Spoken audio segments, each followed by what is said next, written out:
Hello and welcome to our brand new series, BGNserts. In this series, we're going to be telling you how to make custom inserts for your favorite games.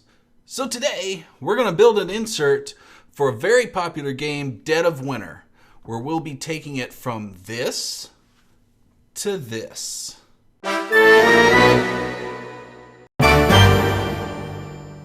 Now, I know that I've got a lot of games that are hard to set up or full of bags and it just takes forever.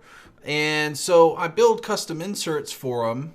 And I figured there's a lot of other gamers out there that would love to have custom inserts for their games too. Now that's not to say I don't like the games, and honestly I'd prefer that game manufacturers and publishers spend their time and money on great components and great games than great inserts. I'll build the inserts for them. First, a word of warning. Kids, this project involves very sharp knives. So make sure you get your parents' help. Let them cut the board if you're going to work on this, because really, I'd like for you to keep all your nose pickers. So first, let's talk about the tools you're going to need. So what we've got here is just some kind of ruler for measuring things out. I actually got just a T-square ruler. Mine has both metric and imperial measurements on it. Pen and a pencil, carpenter's square, some kind of square so that we can make sure we're getting square angles on things. You don't need to have this, but I found these very helpful. This is a corner clamp, and what it'll do is clamp two pieces at a perfect 90-degree angle, so when you're gluing you get perfect 90 degrees. I found these at Harbor Freight. They were like $4. I picked up 2 of them. I may go pick up a few more because they seem to be working out really well. So very inexpensive, and they're just lightweight. They're not good for heavy duty projects, but we're dealing with foam core here, so didn't need heavy duty stuff. Just some regular old white glue, white school glue. You'll want some paper to make notes on, scrap paper. So then we've got some foam core here. I like the black. It's got the black core and the black paper on the outside. Foam core board is just foam with sandwiched between 2 pieces of paper. You can find it at most hobby stores, craft stores, Walmart, Target. A lot of places will sell this stuff. Now, you want the 3/16 inch or 5mm thick board. And one of the things that I've learned through a few times going through building custom inserts is that you don't want to get cheap foam core board. Like I used to buy foam core from the dollar store. The problem with that is they use really cheap glue on the paper and the paper starts peeling off. So you're better off just to spend a little bit extra and get the good foam core board that you'll find in craft shops. This I think is the Elmer's brand foam core board, but there's several other brands that are really good. But make sure you get good foam core board or your custom insert that you spend all this time on is going to fall right apart. Okay, so the first thing we're going to do is we're going to get the measurements we need. Now, I like to go ahead and measure in metric because it just makes the math a lot easier. I don't have to deal with fractions. But, you know, if you're a parent and you're trying to teach your kids fractions, certainly, you know, go with the imperial system and they'll be working fractions till they can't think straight anymore. But we're going to go with millimeters here. And I will make these plans available, but just so you know, I'm going to make the plans available with millimeters. So if you want to convert those, fine. Otherwise, just, you know, get a ruler with millimeters on it and you'll be able to follow the plans.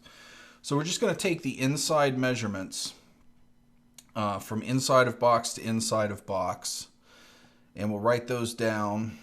This happens to be 289 millimeters, and it's square, so both ways, but you'll want to make sure that, you know, whatever game you're doing it for, you measure both ways.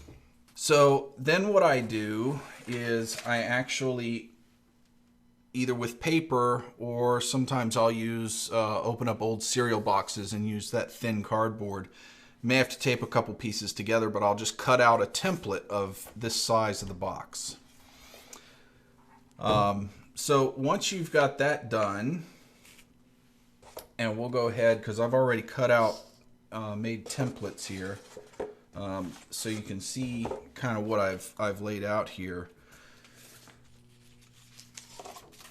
I've got this template, and I figured out that I wanted to have two sections to it. So I just cut the template and decided how I wanted to do it. Now I went ahead and marked my 5 millimeters off the inside so that I would know how much space I had. I also reduced this by 2 millimeters, so 1 millimeter on each side, so I'd have a little room to get things in and out of the box easier. You don't want it too tight or you will have problems getting it in and out of the box. The next step is to just get all your components out. I have mine separated into little baggies, which is one of the reasons that I want to do this for this game, is because getting all these little baggies out takes forever. So we get our components out,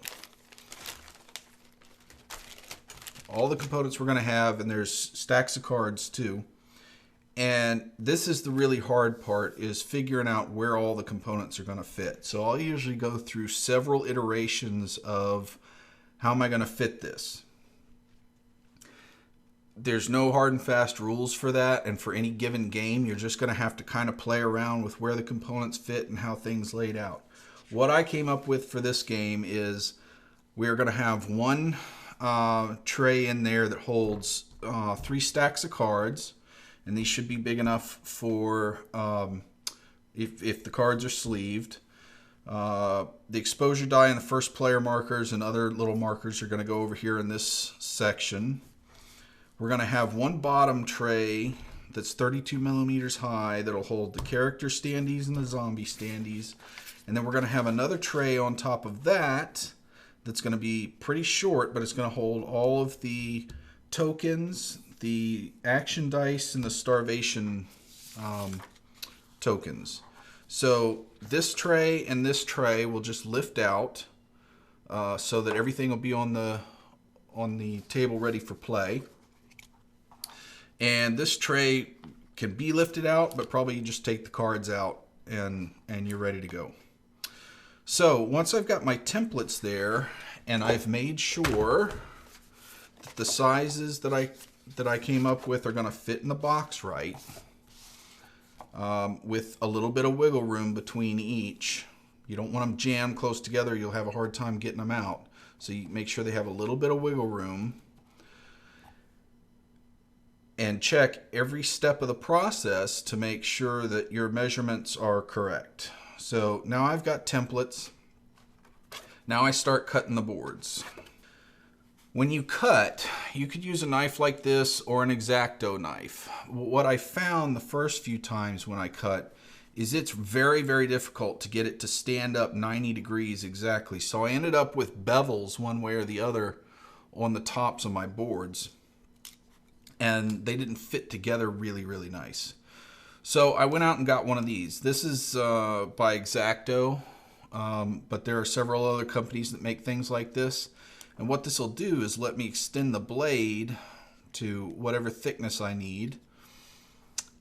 And when I cut with it, it makes sure with this lip that it stands at 90 degrees. So I've had pretty good success with this. They make other types, other brands. You can find them in most hobby shops.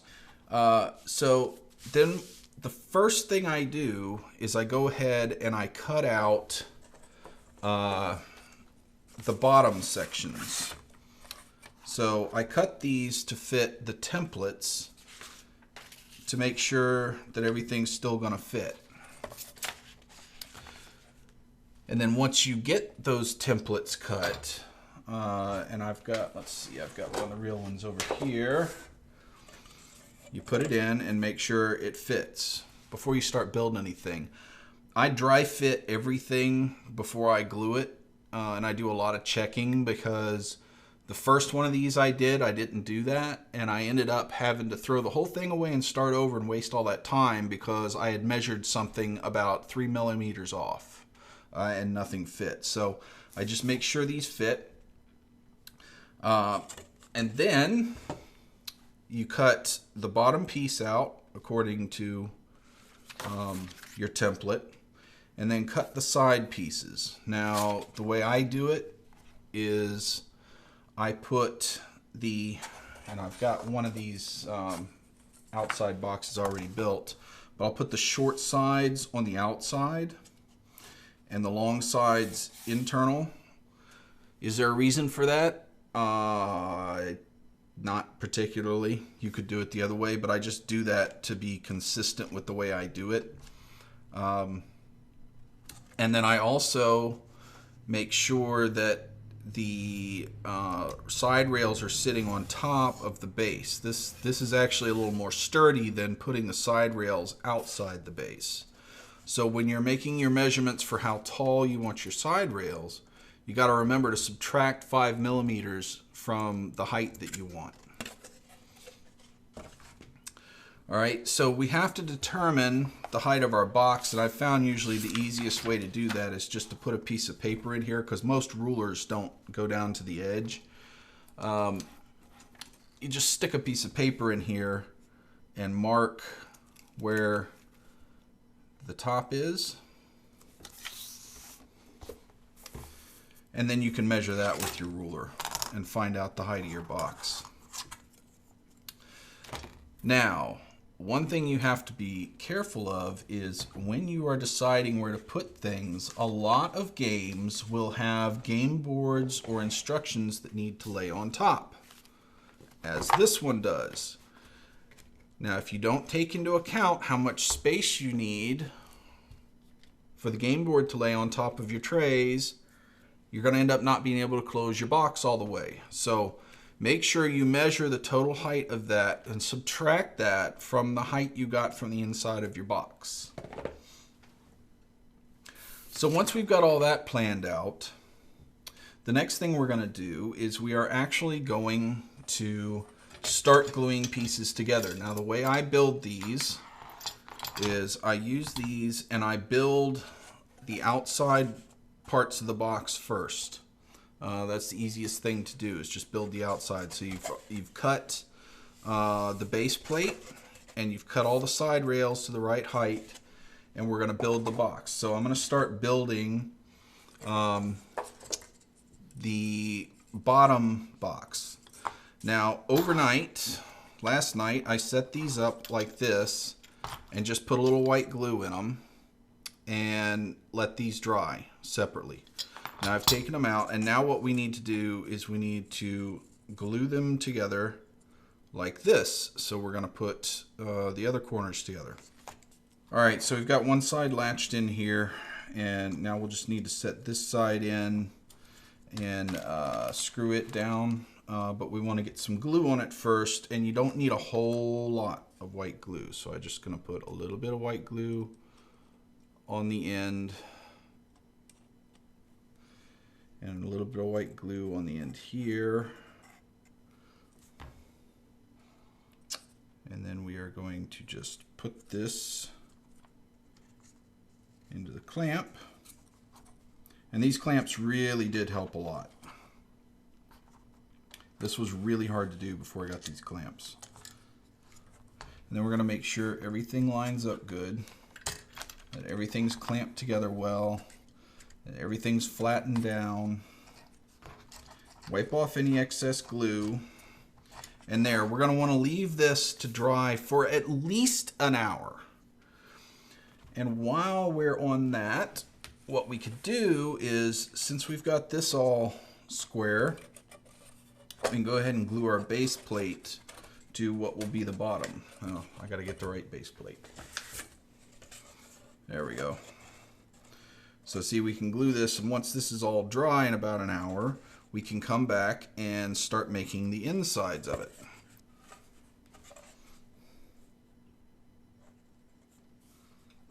Put the base plate on, make sure it lines up good.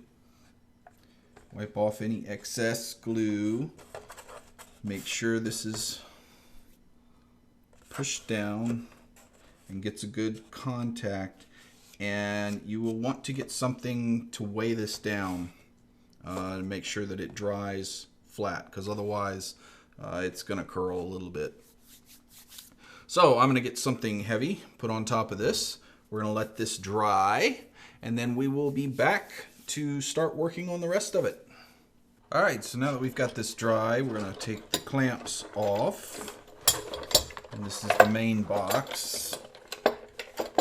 So I've let this dry for a couple of hours, so it's good and set up.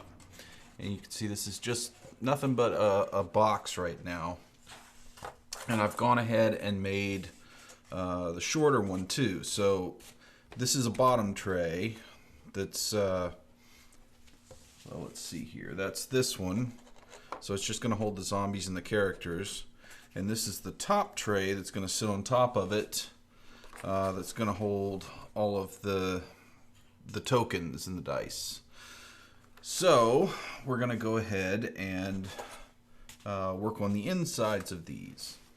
Now, this one's really simple. It's just going to get basically cut in half. So I've just cut a piece the right size for this.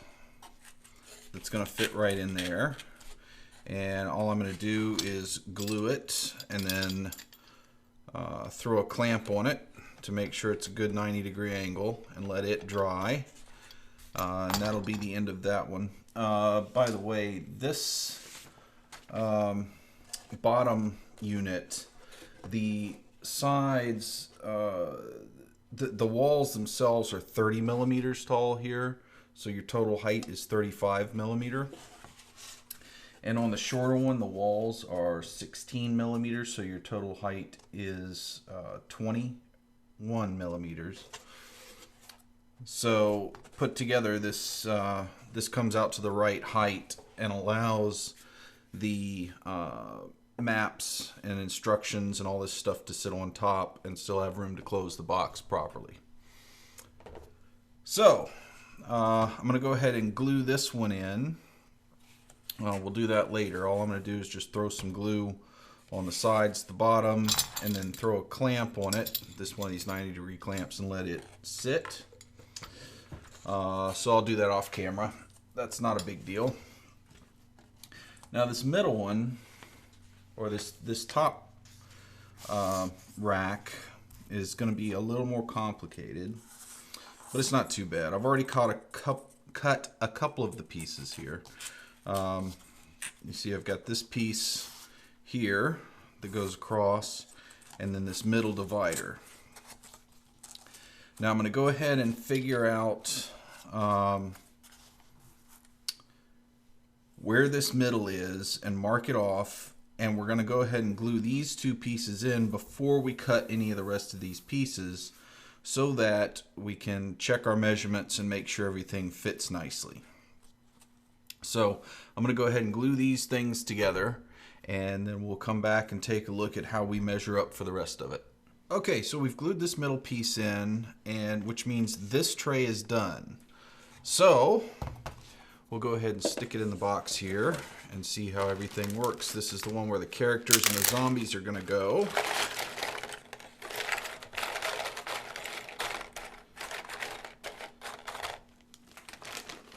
So far looks good.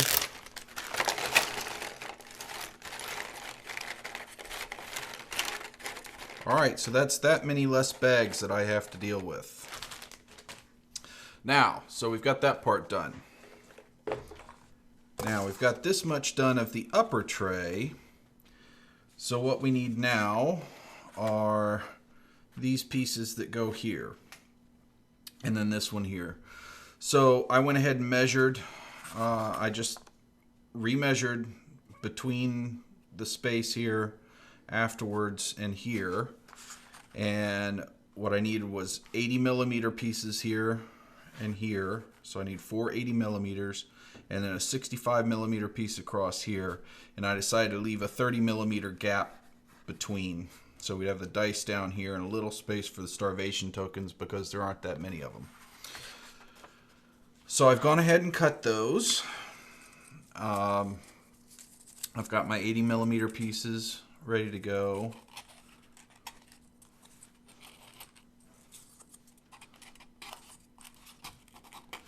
And then my 65 millimeter piece ready to go.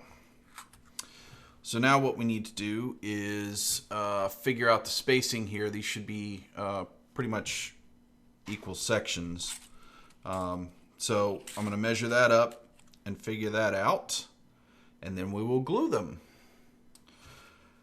So this distance in between here is 208 millimeters, which is not divisible by 3, but what we're going to do is 69 millimeters to the middle of each of these pieces, and that'll be close enough. So one of them is going to be about a millimeter off, but nobody's going to notice. And then we'll put this 30 millimeters down like this. And so I've just made a little mark on each side at where the middles are supposed to be. That'll be close enough for gluing. It doesn't have to be perfect. If anybody's looking at it that close, then they're not paying attention to the game, which is the important part of this. So I'm going to go ahead and glue these in place, and then we'll be back to take a look at what else we need to do. Okay, so while this one's still drying, everything's glued in there and it's finished, it just needs to dry. We'll go ahead and talk about the card rack. Now I've gone ahead and built this one, but it is all the same process. I put the corner clamps on here. Now I didn't have a full front, and we'll talk about that in a second. Corner clamps here, flipped it over, put the bottom on, and then cut the middle pieces down. Now the walls are 55 millimeters high, so these should equal the height of these other two trays stacked on top of each other. And we've got 103 millimeter pieces in here. They're spread 75 millimeters apart on these three to fit the cards. This is where the cards are going to go. I actually mismeasured this a little bit, and I put it, I've only got about 65 millimeters, which for my cards, since I don't sleeve them, will fit. But this should have been 10 millimeters more this way. Then we've got a 20 millimeter piece here. These are 45 millimeters, so you got 20 millimeters on each side plus the 5 millimeter width. And then this one is 60 millimeters, so you should have 35 millimeters here, the 5 millimeter width, and then 20 millimeters on the outside. So I've put this all together, and this is what's going to hold the cards. Now I'm going to draw up plans and make those available for you, and I will try to put links to them down in the doobly-doo below. And if you want to, they'll be available on Board Game Geek. You can look me up, BoardGameNoob_Chris, and they should be under there. I'll also try to put them, upload files with the game itself, Dead of Winter, on the Board Game Geek listing. So once this dries, we will put this all together, put the components in it, and see how it works. So we will be right back. Okay, so these have finished drying, and I've put all the tokens and the dice in here. You can see everything fits real nice. I filled up the card thing, so the exposure die goes in here, and the first player marker, and the trackers. Then I've got all my item cards in here, my crossroads cards in here, and all the rest of the card types stacked up in here. As much as I would have loved to separate all these cards, there just wasn't enough room for it to be practical, because the cards, the box isn't deep enough for the cards to stand up on end. So just gonna have to live with separating the cards when we get the game out, but that's not really what the hard part was. The hard part was getting all these things out. So moment of truth, we'll go ahead and put all this stuff into the box. So there's the cards, there's all the standees, and the tray. What's holding me up here?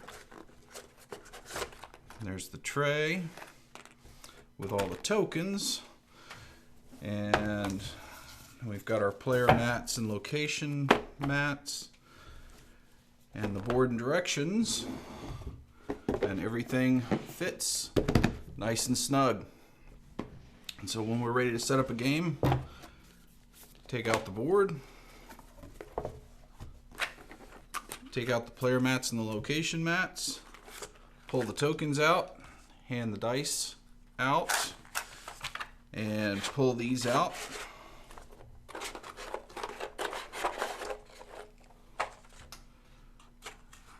Much easier to get the cards out of here than the regular box.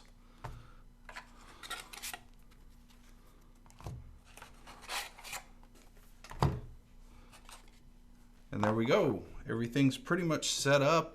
Just got to separate the cards, and much faster setup time with this, I've found. So that's how you build it. So thanks for watching this episode of BGNserts. We hope you liked it. If you did, click like and subscribe. Don't forget to follow us on Facebook or Twitter. If you have questions, comments, or board games that you'd like to see inserts for, put them in the comments below. And until next time, game on. Bye. 3, 2. So today we're going to be building an insert. One more time. No, not that. I forgot what I was going to say.